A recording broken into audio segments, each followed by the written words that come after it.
What else would you recommend that leader do in order to truly understand if their AI strategy was working or not? This is maybe going to sound obvious, and it's definitely going to sound not scalable. Go talk to your teams. Go talk to your teams and ask them, where are you experiencing friction? What's difficult to do? And how is AI helping you either overcome that friction or introducing that friction?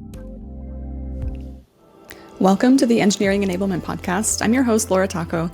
Today, I'm joined by Nathen Harvey, who is an industry staple in developer productivity. He leads DORA, and they recently released the 2025 DORA State of AI-Assisted Software Development Report. He's also one of the first people I turn to when I have a question or want to work out a new idea. Nathen, welcome back. We've had so many great conversations about DORA metrics, what DORA metrics even are, and now with this new world of AI, we see the world changing around us. I want to set the scene for a conversation I've had many times in the last couple months, which is me sharing a little bit about measuring AI impact, measuring return on investment. And then I have someone sitting opposite of me that says, oh yeah, we're totally covered. We're measuring the 4 key DORA metrics, and that's the basis of our AI measurement strategy. What do you say to leaders who have that approach? Is it sufficient? Yeah, interesting. So first, I might start off with a snarky comment, something along the lines of like, which 4 DORA metrics do you have? Because the reality is like there are so many metrics within DORA, and I'll grant that individual, like everyone knows DORA for the 4 key measures. But just to be very clear, those are the software delivery performance metrics. And even what might surprise that particular leader, maybe even some of our listeners, is that for the past 2 years, DORA has researched 5 software delivery performance metrics. And because we've done it for 2 years, they are now, like, we now kind of consider them, they're real. There's 5 metrics, not just 4. And they look at software delivery performance, which is really important to look at. And if that's all you have to help measure AI, like, okay. It's better than nothing, right? It is way better than nothing. And the nice thing is that those software delivery performance really look at sort of what happens at the end of a software delivery process.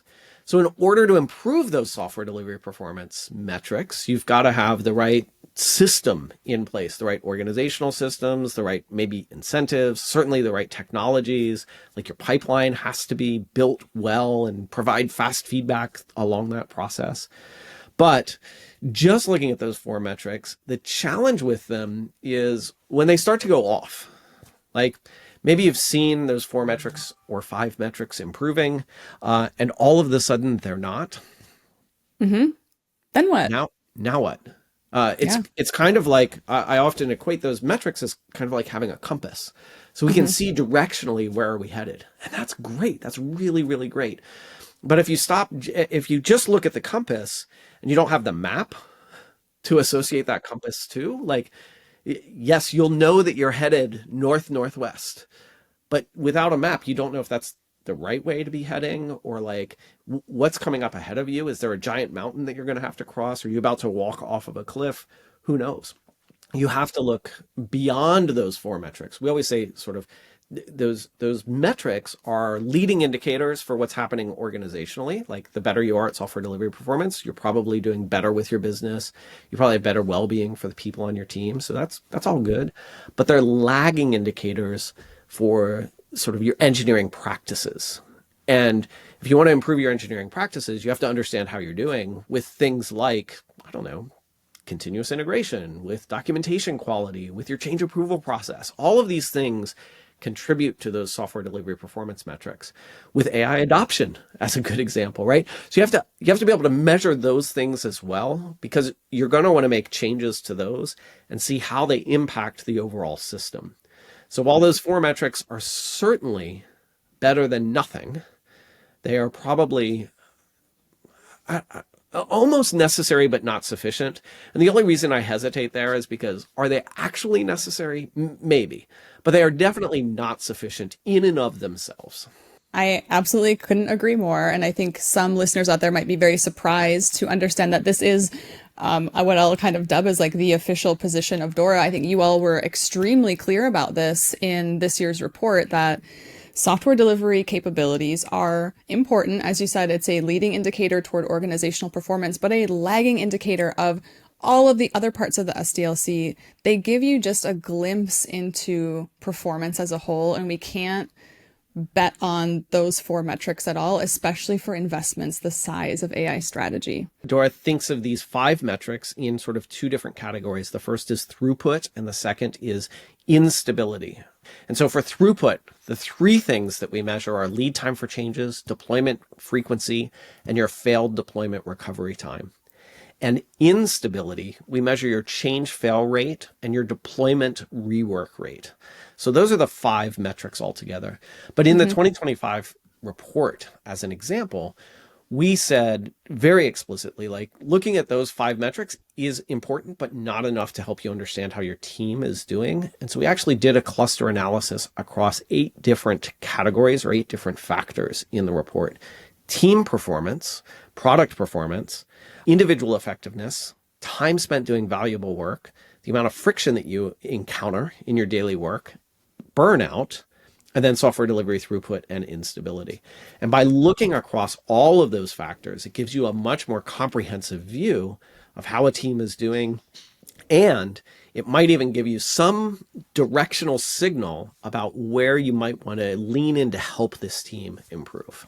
I appreciate this very thorough and comprehensive approach, because I think where a lot of leaders get AI and AI strategy and AI measurement wrong is they think about AI as just the technology or just about the tool, when in fact, how I describe it, which is maybe a bit unconventional, is I describe that like AI is not a tooling problem or a technology problem. It's a change management problem with cool, shiny technology on top of it. Like, at its heart, AI is not going to do anything for your organization. It's applied to a system, and then that system works in a different way. There's so much more than those 5 key DORA metrics for measuring software delivery capabilities. There's just so much more to look at outside of them, where, you know, things like, code authoring, looking at adoption, looking at impact, looking at teamwork, looking at individual team organizational outcomes, it's just not sufficient. I would say if I took the 2025 DORA report and summarized it like in a sentence, is that AI is an amplifier. It's an amplifier of the things that you already have in your organization. And one of our, we have this DORA community, one of our DORA community guides, Steve Fenton, said it best, I think. He's like, it's truly an amplifier. So think about a band. You plug that band into the amplification system and you turn it up. Well, you might be listening to like the high school band full of amateurs, and you just made it a lot louder. Maybe you didn't want to. But then on the other hand, you might be listening to a band of like professional musicians, and you turned it up, and that's way better. When you say it this way, you make me think of often advice that I give about like DORA metrics and the book Accelerate. As you said, like, this is like having a compass without a map, and you could be accelerating yourself right off of a cliff. You can just be getting nowhere faster. And some of the advice I give to executives very frequently about AI is like, as you said, it is an amplifier. AI will amplify the great parts of your organization, but if there is dysfunction, it will make you have more dysfunction, and it's just going to shine a light on all of the places that are already broken. What great organizations do is that they know about the places that are broken, and they use AI to address those gaps. Unfortunately, that's not a common pattern that I see at every single organization, but I think that is what, the promise of AI to unlock unlimited, theoretically unlimited potential and productivity in our systems is applying AI to those bottlenecks. But we need to know where they are first, right? Yeah. And given AI's role as an amplifier, maybe it's going to just help you feel those pains more acutely, which, in an optimistic view, like, that's actually better, because now it becomes much more apparent where is their pain that we need to go and address. And like the classic example that we've seen, honestly, we've seen this for 3 or 4 years in our research. Code review process is often a bottleneck for teams. If we go back, I think it was 3 years ago, in DORA's research, we found that teams with faster code reviews have about a 50% better software delivery performance. So clearly, this is a place where there's a problem. AI comes along, and as an industry, we are so focused, as you said, on authoring more code. And yes, I can author a whole lot more code, a whole lot faster as a team when I'm using AI. But that doesn't improve, just authoring doesn't improve my capability to review code. In fact, if I have to review 10x, 100x more code, that code review process is going to become even more of a constraint on throughput in that system. And so you're going to feel that pain much more acutely. Absolutely. We see that pop up in DX data where one interesting thing that came out in the 2025 Q4 AI impact report, which we just released a few weeks ago, and we'll link to that in the show notes here, is looking at the proportion of heavy users, moderate users, light users, and seniority or job title. So I think unsurprisingly, we find that junior engineers are adopting AI or using AI with much more intensity than their more kind of senior counterparts. Interesting thing, we see that staff engineers actually save more time than junior engineers. And this tells us, there's a couple interesting patterns. It could be that AI is just more suited to the very specific, discrete, scoped tasks of a junior engineer. That's definitely one thing, right? Then we have also, junior engineers are typically younger, and younger people are generally more, experimental or using more current tools. That's another thing. When we look at how this pattern plays out, though, we're having junior engineers generate a lot more code. But who's reviewing it? It's not other junior engineers, right? We're putting load on other parts of the system. And so that's a pain that some organizations are dealing with right now. They started with a broken code review process, or not a great build and test strategy. And now that's being overloaded, and those problems are exacerbated by AI, putting additional pressure on the system. Yeah, that's definitely one place. On that note about amplifier of dysfunction as well, like AI is an accelerant. Some of the other things, and I wanted to get your take on this because, I think DORA research and DX research, we are investing in a lot of the same research questions. We have different methodologies and different sample sets, but we do find quite a lot in common, which is really validating. One of the things that we found was that some organizations are doubling their customer-facing incidents with AI. Their change confidence or their quality metrics and their code maintainability metrics are going down the tubes. We have other organizations that are doing the exact opposite. They actually have fewer customer-facing incidents now that they use AI.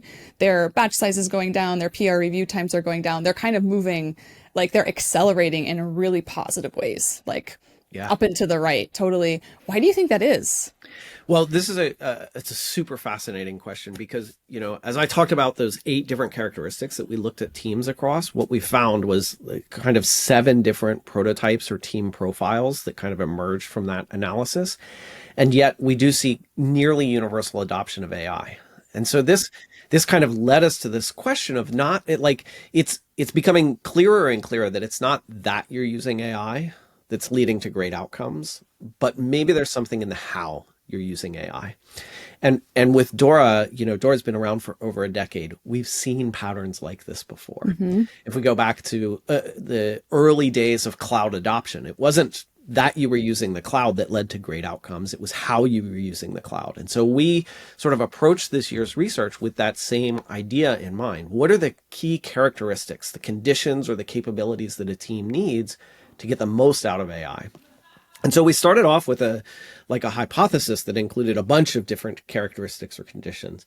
But through our data and our analysis, including interviews with folks, we whittled that down to 7 key characteristics. And we call those characteristics or capabilities the DORA AI Capabilities Model. I want to hear them. What are they? All right. The first, and probably, let's be honest, Laura, I love all of our capabilities equally. I will tell you the one that we always list first, so take that for whatever it's worth, is a clear and communicated AI stance. Yeah. We find that, having this within your organization just it eliminates a bunch of friction. It eliminates, and it opens up so much for everyone in your organization. The other thing I think that's fascinating about this, though, this clear and communicated stance, this space unquestionably is moving super fast. So if your clear and communicated stance locks you into specific tools and locks you in for a long time to those specific tools, I worry about how that's going to impact your organization. right? Because things are changing so frequently. We have to be nimble. We have to be able to take in new agile. Were you going to say agile? maybe even agile, right? So I think it is important to have a clear and communicated AI stance. It's also, I think, very important to revisit that stance over time and not like you can rush to consolidation and to very strict rules too quickly.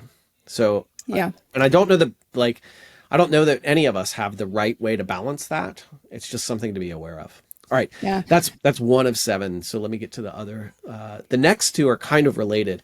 Having a healthy data ecosystem, where you don't have a bunch of data siloed and that the right people have the right access to the right data when they need it. And speaking of the right people having access, that takes us to our third one.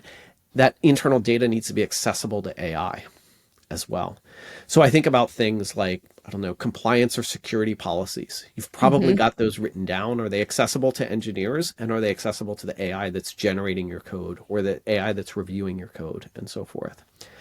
Then we have some other practices, things like having strong version control practices. In a lot of our interviews, we're hearing from folks that when they're using AI to generate code, they find themselves checking in their code to version control much more frequently. Let's get lots of little checkpoints so that if it starts to go off the rails, we can roll back. And that safety net, that ability to roll back really provides a lot of value. And absolutely. Then next up is one that you already mentioned, working in small batches. It turns out that, if you give the AI a smaller task to accomplish, it's going to do better at that task than it is to a large task. And I think as engineers, our job has always been to take large, insurmountable problems and break them down into small things that we can deliver on, right? So working in small batches is something that DORA has been looking at for many, many years. In fact, it's probably one of the best ways to improve those 5 software delivery performance metrics. Ship smaller changes, right? Yeah, smaller changes more frequently. I think there's so much emphasis on the acceleration and the more frequently part, but not about smaller change sets, reducing risk. And smaller means more frequently just by nature. It's the same amount. We're not trying to do more work in the same amount of time. We just want to chop it up differently. It's almost like, there's nothing new under the sun in a lot of ways, because like you said, like batch size, strong version control practices, these are things that have been the fundamentals of high performing software engineering organizations for literally decades. And we're still finding evidence in the data validated that these things are still important, and even arguably more so important when we are going through a transformation as monumental as AI right now. Absolutely. Absolutely. And, this AI capabilities model kind of complements the DORA core model, which is, based on the research that we have for over a decade. And at a high level, that core model looks at things like having a climate for learning, having fast feedback, having fast flow within your organization. All of these things still matter. Yeah. But there are 2 additional capabilities on our DORA AI capabilities model. I just want to cover them really quickly. The first is a user-centric focus. And again, talk about something that's been around for a long time. We shouldn't be using technology for the sake of technology. We have to remember that every piece of software that we build is for a human. It's for some human endeavor. And we want to make sure that we're focused on the needs of those users that are at the end of this. And then finally, quality internal platforms. Quality internal platforms help you scale so many things so that instead of having just localized pockets of improvement, you can actually scale those things across the organization. It's a systems problem and not just a technology problem. This is really comes across really clear. Yeah, it is definitely not just a technology problem. And I think like you said, there's a lot of complementary research here across DX and DORA. I particularly like some of the research that you've done around how do rollouts happen and the value of, it's not just that we bought and handed everyone a license.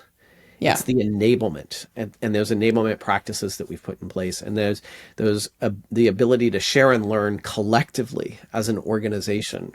We talk about that a lot in DORA through creating communities of practice around a particular idea, maybe around a particular way of working or even a particular technology. And so I think these ideas of creating a community of practice around how to get the most out of AI in your software development lifecycle, that's huge. Absolutely. I want to go back to that first one, not your favorite, not your favorite, but it's favorites. First.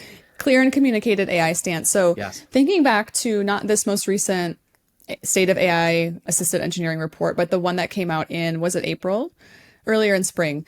So there was some figure in there that companies that have a very clearly communicated acceptable use policy have, it's like 451% better outcomes. Like they have higher adoption, they have more satisfaction with the tooling. Is that still true? Is that still true today? Because the research and data and habits age pretty fast, but this seems to be something that's kind of like an evergreen truth. Yeah, I would say that we report on it because we analyze it slightly differently now than we did back then. But what we are seeing is that a clear and communicated stance, when you have a really good clear and communicated stance, it has a large increase on AI's impact on individual performance, which maybe should help me clarify here a little bit about how this AI capabilities model works. We know that everyone is adopting AI. So our question was not, how does AI impact these outcomes, but rather how does AI, when combined with these capabilities and conditions, how does it impact the outcomes that we care about? So AI adoption times, or with a clear and communicated stance, has a large increase on individual effectiveness, has a medium increase on individual performance, has a medium decrease on friction that you have in your organization. And of course, you want a decrease in friction. We want a decrease there. Yeah. And it has a medium increase on software delivery throughput. So the individuals on your team experience less friction. They're able to ship software, like more software. Throughput is going up. Organizational performance is improving. And as an individual, I'm more effective in my role, all because there's a clear and communicated stance. Yeah. One of the interesting things that we found in the most recent AI impact report that we did at DX was that, we're looking at system level data from the individual tools. We have data connectors from, we're looking at their Claude, their Copilot, et cetera, all those friends. And there were some engineers who had no evidence of usage for the tool that they had an enterprise license agreement. However, when we analyzed the time savings questions about how much code they shipped that was AI authored, it was obvious that they're using AI to the point of like a weekly or daily user. And so my takeaway from this, when I looked at all the data, was not that they truly were using no AI tools. It was that they're using AI tools that are not perhaps not approved or not part of their kind of, enterprise license. And I think to kind of wrap up our conversation about like, what should leaders do with this information?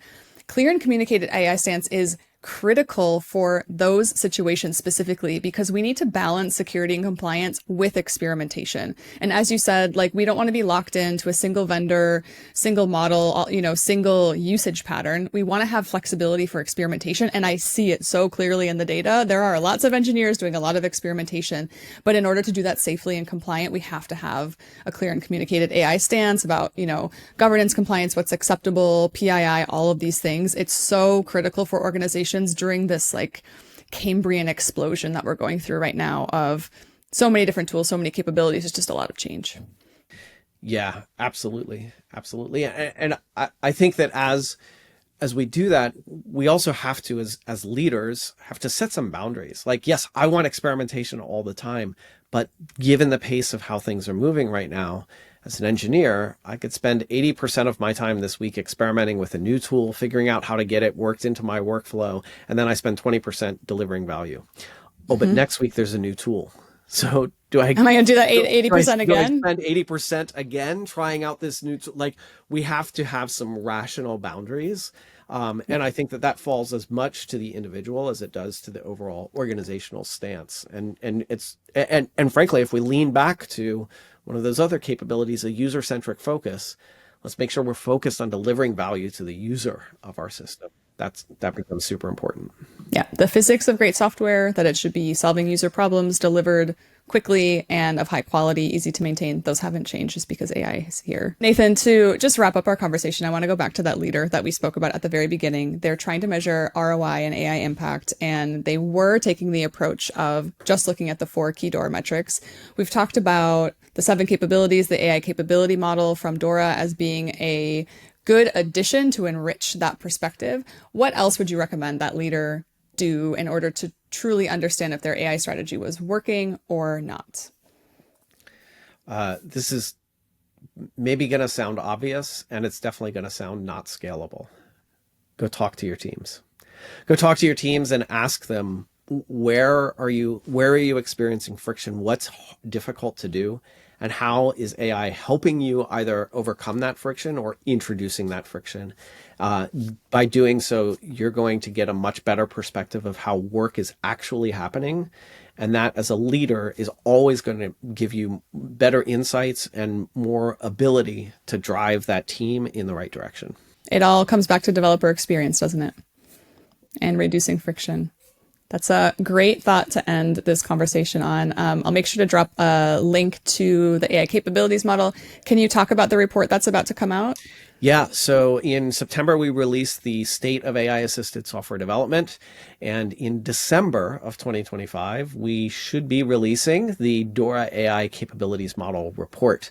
I won't give you a specific date in December because I know how those go. How things work. Yeah, exactly. But December of 2025, watch for that. You can stay up to date on everything at dora.dev.